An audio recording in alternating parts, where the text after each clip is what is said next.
40 साल बाद पूर्वांचल में दिख रहा कांग्रेस का जादू। इस सीट पर तो इतिहास रचने की कर ली तैयारी। अब की बार हाथ के पंजे की दिख रही बहार। गठबंधन में शामिल कांग्रेस के लिए सपा नेता के बेटे ने कर दी सबसे बड़ी भविष्यवाणी। ऐसा मौसम वैज्ञानिक आपने आज तक नहीं देखा होगा।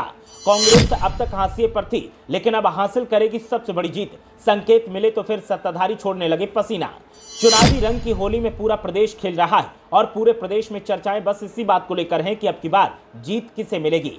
इन्हीं सवालों के बीच कहीं बीजेपी चौंका रही है तो कहीं सपा चौंका रही है। और तो और एक सीट ऐसी है जहां 40 साल बाद कांग्रेस पार्टी का जलवा दिखाई दे रहा है और दावा किया जा रहा है कि इस बार हाथ का पंजा सबकी पुंगी बजाने वाला है। और ये दावा किसी और ने नहीं किया है बल्कि सपा नेता के बेटे ने किया है। इसकी वानगी तब देखने को मिली जब समाजवादी पार्टी छोड़कर कांग्रेस में शामिल हुए यूपी के पूर्व कैबिनेट मंत्री उज्जवल रमन सिंह का अपने गृह नगर प्रयागराज में पहुंचने पर जोरदार स्वागत किया गया। उज्जवल रमन सिंह ने इस मौके पर दावा किया है कि वो इलाहाबाद की चर्चित सीट पर कांग्रेस पार्टी को 40 साल के बाद जीत दिलाकर गांधी परिवार को खास तोहफा देंगे। उनके मुताबिक वो स्थानीय मुद्दों को फोकस कर चुनाव मैदान में उतरे हैं। केंद्र और यूपी सरकार की नाकामियों और पिछले 10 सालों में प्रयागराज के पिछड़ेपन को मुद्दा बनाकर वोट मांग रहे हैं। उज्जवल रमन ने कहा कि उनका चुनाव क्षेत्र की जनता लड़ेगी और बीजेपी को करारा सबक सिखाएगी। उन्होंने ये भी दावा किया कि इंडिया गठबंधन इस बार के चुनाव में अप्रत्याशित जीत दर्ज करेगा। उज्जवल रमन ने यह भी दावा किया कि उन्हें अखिलेश यादव का भी पूरा समर्थन और आशीर्वाद हासिल है।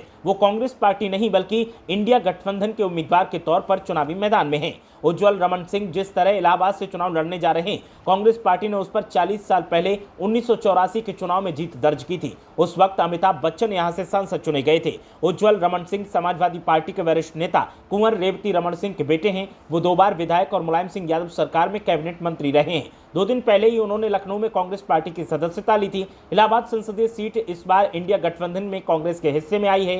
कांग्रेस पार्टी उन्हें इस सीट से उम्मीदवार बनाने जा रही है। उज्जवल रमन सिंह की उम्मीदवारी का भी औपचारिक तौर पर ऐलान तो नहीं हुआ है, लेकिन उन्होंने क्षेत्र में प्रचार शुरू कर दिया है। बीजेपी ने इस सीट पर अभी तक अपने उम्मीदवार के नाम का ऐलान नहीं किया है। यहां से बीजेपी की रीता बहुगुणा जोशी अभी सांसद हैं और देखना यह है कि आने वाले वक्त में चुनाव कैसा रहने वाला है। और अगर कांग्रेस पार्टी की जीत होती है तो समझो इस बार कमाल ही हो जाएगा। ब्यूरो रिपोर्ट, मीडिया हलचल।